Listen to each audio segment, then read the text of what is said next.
The Doc is In is sponsored by Amada Senior Care. Fox 56 News Chief Medical Contributor Dr. Ryan Stanton is with us in studio. This morning, he's focusing on a recent case of rabies involving a teacher. Yeah, rabies is incredibly rare. Back a century ago, we were losing about 100 Americans every year because of rabies. Now we're down to about 3 to 5 a year. So thankfully very rare, but this one just happened with the death on November 22nd. So let's talk about it. So Lee Sinning is a California teacher. She's an art teacher, actually found a bat in her classroom, tried to remove the bat, and in the process got bit by that bat. Unfortunately, and for unknown reasons, did not seek any treatment for that or prevention for it, ended up contracting rabies and then died of the disease about a month later. That's the challenge with the disease. Rabies is incredibly rare. The benefit is it's 100% preventable if you get the vaccines and the immune globulin ahead of time, but once you get the infection, it's almost 100% fatal. So it's one of the very few viruses that we can completely prevent, but if you don't get it, 100% fatal. Now, we typically see it associated with wild animals, and there's some interesting distributions associated typically with fox, with skunks, with raccoons, with bats. Around here, you're going to see potentially all of those.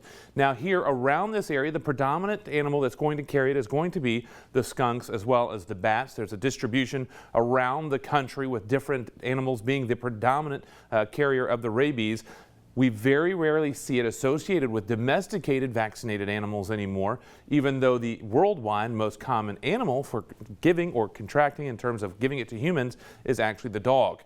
And so that comes from one of these wild animals. The dogs get involved, get bit, and then end up with it. The key is if you have exposure, whether it's in a house, classroom, wherever, especially if bit, you need to get that treatment right away. That includes going to the hospital, getting the immune globulin, which is a one-time dose, and then the vaccine, which is done on days 0, 3, 7, and 14, and that will prevent the infection, but it has to be done beforehand, typically within the first day or so. Now, if a bat is in the house or something like that, you wake up with it in the room, especially with a child. They do recommend that because the bites of a bat are often not felt, and their teeth are very small.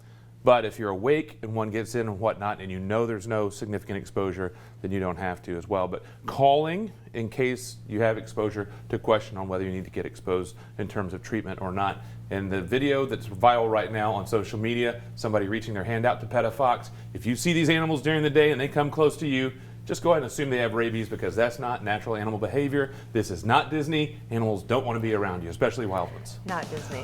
That's the take-home message, not Disney. Animals don't like you.